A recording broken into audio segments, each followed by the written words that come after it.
Hello student. तो देखिए, जैसे कि आज अपन जो टॉपिक पढ़ रहे हैं वो है मुद्रा का। मुद्रा मुद्रा क्या होती है? मुद्रा है ना।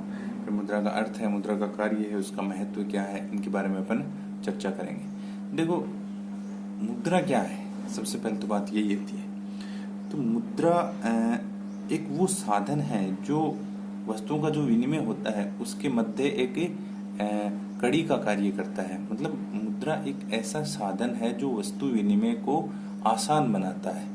तो आमतौर पे होता वस्तु विनिमय ही है, बस मुद्रा ने क्या कर लिया है, उसकी जगह वस्तु विनिमय की जो प्रणाली प्रचलन में थी उसकी जगह मुद्रा ने अपना स्थान बना लिया है, मुद्रा ने उसका स्थान ले लिया है।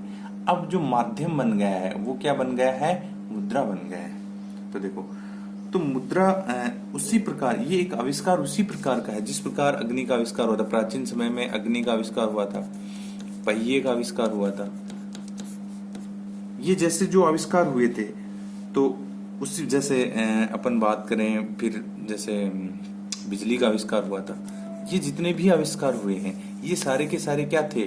क्रांतिकारी आविष्कार थे। इन्होंने क्या किया? इन्होंने पूरा जो सिस्टम था उसका रूप ही बदल दिया, स्वरूप ही बदल दिया। उसी प्रकार मुद्रा ने भी क्या कर दिया है? मुद्रा ने अर्थव्यवस्था में, अर्थव्यवस्था का जो स्वरूप था उसको ही क्या करके रख दिया है? बदल के रख दिया है। तो अब इस चैप्टर में अपन बात करेंगे कि मुद्रा का आविष्कार क्यों जरूरी हो गया था। सबसे पहली बात तो ये है भाई, कोई भी आविष्कार होता है तो उसकी आवश्यकता होती है, तभी आविष्कार का जन्म होता है। तो मुद्रा के आविष्कार की आवश्यकता क्यों पड़ी ये पढ़ेंगे अपन। और फिर मुद्रा का जो अर्थ क्या होता है, होती क्या है मुद्रा, उसके बारे में पढ़ेंगे। ये कौन कौन से कार्य करती है, अर्थात कौन से कार्य होते हैं जो मुद्रा के बिना संभव नहीं हो पाते हैं, उनके बारे में पढ़ेंगे। फिर इसके महत्व क्या है, हमारी जो अर्थव्यवस्थाएं होती है उसमें मुद्रा का क्या इम्पोर्टेंस है, इसकी क्या महत्ता है, उसके बारे में अपन पढ़ेंगे। तो देखो, प्राचीन समय से ही भाई मनुष्य की आवश्यकताएं तो रही हैं, अनंत आवश्यकताएं होती है मनुष्य की, और उनको पूरा करने के लिए साधन उसके पास सीमित होते हैं। तो प्राचीन समय की जब बात की जाए, देखो मुद्रा के प्रीफिक्स में अगर अपन पढ़े तो प्राचीन समय में क्या होता था, एक वर्ड होता है वस्तु विनिमय।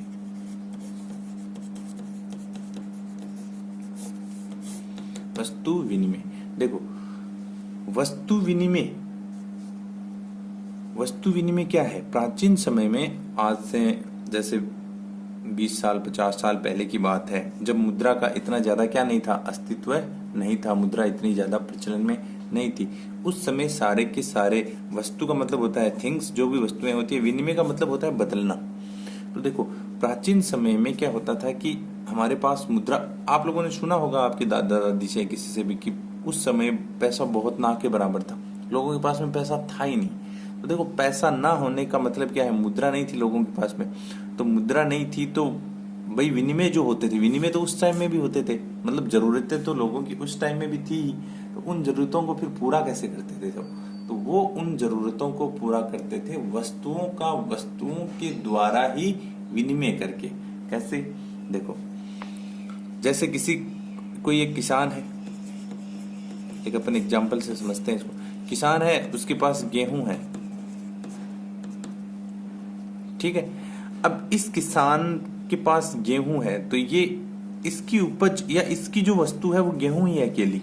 अब इसको बाकी की वस्तुएं चाहिए, जैसे इसको तेल भी चाहिए, ठीक है, इसको कपड़े भी चाहिए, इसको और बाकी की वस्तुएं भी चाहिए, जो जरूरत की वस्तुएं होती हैं उनकी आवश्यकता है इसको। तो ये क्या करेगा? ये किसान क्या करेगा? बाजार में जाएगा और वहां क्या करेगा? देखो वहां भी मुद्रा का प्रचलन नहीं है। बाजार में जो व्यापारी लोग बैठे उनके पास में भी मुद्रा नहीं है, क्योंकि अर्थव्यवस्था में ही मुद्रा ना के बराबर है। तो वहां वो क्या करेगा? किसान अपनी उपज या अपना गेहूं लेके जाएगा, और उस गेहूं के बदले में, जैसे किसी के पास तेल है तो वो क्या करेगा? वहां अपना गेहूं उसको देगा, और उसके बदले में तेल की कितनी मात्रा गेहूं के बदले में आती है वो विनिमय कर लेगा, ठीक है। आज भी ग्रामीण परिवेश में अपन देखते हैं, तो अपने जो ग्रामीण भारत है या गांव में आज भी क्या होता है, वो आजकल बहुत कम होता है पर आज भी होता है थोड़ा बहुत। जैसे आप लोगों ने देखा होगा, एक किसान है, किसान है, उसके खेत में सब्जी है, अब वो सब्जी बेचने गांव में जाता है। कई जगह ऐसा है, वर्तमान समय में तो बहुत कम हो गया है क्योंकि मुद्रा का प्रचलन बहुत ज्यादा हो गया है। तो वो सब्जी लेके कहाँ जाता है? गांव में जाता है, किसान के खेत से जाता है, और वहां जो दूसरे लोग हैं उनके पास, जैसे बाजरा है या गेहूं है, जो भी फसलें हैं उनके पास, उनके बदले में वो उनको सब्जी दे देता है। तो ये देखो, यहाँ मुद्रा कहीं नहीं आई है भाई। ये जो विनिमय था, किसान गेहूं लेके बाजार में गया और उस गेहूं के बदले में, जैसे वो कहता है कि 5 किलो गेहूं दे दो, उसके बदले में 1 लीटर आपको तेल मिल जाएगा। तो ये एक विनिमय, वो तो उस वस्तु पे डिपेंड करता है कि दूसरी वस्तु, अब वो तो कह देगा मैं गेहूं 1 किलो दूंगा और आपको 1 किलो सोना देना पड़ेगा, तो ये तो पॉसिबल नहीं है। तो उस वस्तु के मूल्य के हिसाब से गेहूं का मूल्य कितना क्या है, उसकी कीमत कितनी क्या संभावित कीमत है, उस कीमत के आधार पर जो दूसरी वस्तु उसको लेनी है उसका विनिमय किया जाता था। तो इस प्रकार वस्तु विनिमय बहुत ज्यादा प्रचलन में था। परंतु अब देखो, कई बार क्या होता था, जैसे ऐसी वस्तु हो तब तो कोई दिक्कत नहीं है, जैसे गेहूं है, गेहूं के बदले में आपको तेल लेना है तो कोई दिक्कत नहीं है, हो सकता है विनिमय। आपको और भी कोई वस्तु लेनी है, जैसे गेहूं है, आपको कोई मिठाई लेनी है, तो मिठाई ठीक है, आपकी मिठाई के टुकड़े हो सकते हैं, जैसे पाव ले सकते हो आप, आधा केजी ले सकते हो, 1 केजी ले सकते हो, मतलब वैसे ही गेहूं 1 केजी दे सकते हो, आधा केजी दे सकते हो, 2 केजी दे सकते हो। तो इस प्रकार विनिमय आराम से हो सकता था। परंतु देखो, कई बार फिर क्या हुआ, ये वस्तु विनिमय प्रणाली ऐसे चल रही थी, परंतु कई बार क्या हुआ, इसमें कुछ कठिनाइयां आ गई। कठिनाइयां कैसे आई? कई बार ऐसी परिस्थितियां बन जाती हैं कि आपको जो वस्तु चाहिए वो दूसरे के पास में उपलब्ध नहीं है। तो पहली जो कठिनाई है वो है संयोग की कठिनाई या दोहरे संयोग की कठिनाई। दोहरे संयोग की कठिनाई, दोहरे संयोग की कठिनाई अर्थात जो वस्तु आपको चाहिए, जैसे आपके पास गेहूं है और आपको क्या चाहिए, आपको मान लेते हैं चावल चाहिए। चावल तो आसान हो जाएगा, ये तो एक वही वस्तु होगी जो किसान उत्पादित कर सकता है। मान लेते हैं आपको कोई ऐसा तेल चाहिए, जैसे अरंडी का तेल चाहिए, तो अब अरंडी का तेल बहुत मुश्किल से मिल रहा है, ठीक है, मिल भी गया किसी के पास, परंतु जो अरंडी का तेल बेच रहा है या जिसको अरंडी का तेल देना है उसको गेहूं नहीं चाहिए। भाई समझने की कोशिश ऐसे करनी है कि दोनों को वो वस्तु की जरूरत हो, तभी संयोग स्थापित हो सकता है। वरना देखो, गेहूं है किसी के पास, मैं गेहूं तो देने के लिए तैयार हूं, पर अरंडी का जिसके पास तेल है वो गेहूं लेने के लिए तैयार नहीं है।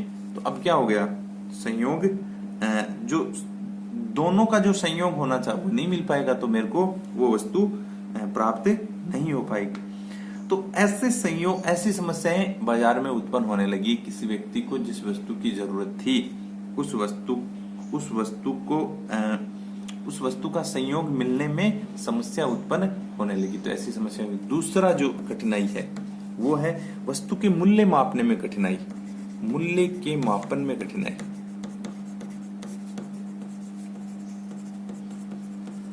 देखो, कई बार क्या होता है, जैसे कि मेरी वस्तु है, उसका मूल्य मैंने माप रखा है 40 रुपए केजी, दूसरा इसको मानने के लिए तैयार नहीं है, वो कहता है नहीं जी ये तो 35 रुपए केजी की है। ऐसे कई बार बहुत सारी ऐसी वस्तुएं होती थी, उनका मूल्य जो मापन है, जो वस्तु का सही जो मूल्य है, तो वो मापना कठिन हो जाता था। इसके कारण भी विनिमय में समस्या आ जाती थी। एक व्यक्ति कहता है कि मेरे वाली ज्यादा मूल्य की है, दूसरा वाला कहता है कि मेरे वाले ज्यादा मूल्य की है। तो अब वो दोनों ही अपनी वस्तु की कम मात्रा देने के लिए तैयार होते थे, इसके कारण भी विनिमय नहीं हो पाता था। तीसरी जो समस्या है, भावी बचत संभव नहीं थी। भावी बचत संभव नहीं। भावी बचत कैसे संभव नहीं? जैसे आपके पास कोई वस्तु है, जैसे एक पशुपालन करने वाला व्यक्ति है, पशुपालन करने वाले व्यक्ति के क्या होगा, जैसे दूध होगा, घी होगा, दही होगा, ऐसी वस्तुएं होंगी उसके पास। तो क्या ये इन वस्तुओं का स्टॉक करके भविष्य के लिए बचा सकता है? क्योंकि ये सारी, जैसे कोई सब्जी बेचने वाला है,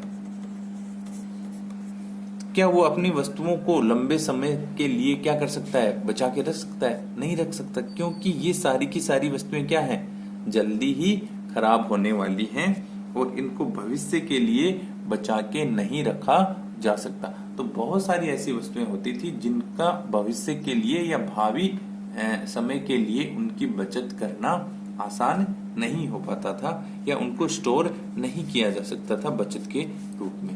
तो ये भी एक समस्या थी। चौथी जो समस्या है, अविभाज्य वस्तु के विनिमय में कठिनाई। अविभाज्य वस्तु, अविभाज्य वस्तु के विनिमय में कठिनाई। अविभाज्य वस्तु कौन सी होती है? जैसे कोई एक व्यक्ति है पशुपालन करने वाला, अब वो बाजार में अपना एक पशु लेके गया, मान लेते हैं वो लेके गया एक बकरी, उसको बकरी बेचनी है और बकरी बेच के उसको लेना है, जैसे बाजार में उसको तेल लेना है 1 लीटर और उसको दूसरी दुकान से लेना है, कपड़ा लेना है। अब इसकी वस्तु ऐसी तो है नहीं कि बकरी है उसको आधा हिस्से में बांट के एक तेल वाले को दे दे थोड़ा, उसकी एक टांग उसके कपड़े वाले को दे दे, तो ऐसा पॉसिबल नहीं है। ऐसी बहुत सारी वस्तुएं होती है। किसी के पास जैसे भैंस है, अब उसको तो भैंस बेचनी है, तो अब और उसको वस्तुएं लेनी है बहुत सारी। अब ऐसे तो है नहीं कि वो भैंस बेच के पूरा पूरा तेल ले ले या पूरी चीनी ले ले, ये तो पॉसिबल नहीं है। अकेली चीनी का लेके करेगा क्या वो? तो अब वस्तु का, भाई अनाज होता तो कोई दिक्कत नहीं थी, उसके टुकड़े हो सकते हैं, उसको बांटा जा सकता है, परंतु कई बार वस्तु ऐसी होती थी कि उसका विभाजन करना आसान नहीं होता था, जिसके कारण विनिमय में समस्या उत्पन्न हो जाती थी। तो ऐसी समस्याएं जो वस्तु विनिमय प्रणाली थी उसमें बहुतायत में आने लगी। उधार के लेखे में अगली जो समस्या है,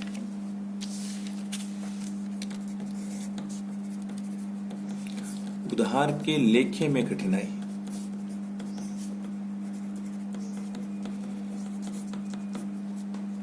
भाई उधार का लेखा, जैसे वस्तु विनिमय में आप क्या करते हो, वस्तु विनिमय में आप बदले में वस्तु ही लेते हो, तो भविष्य में उस वस्तु की जो कीमत है उसका क्या पता चलेगा?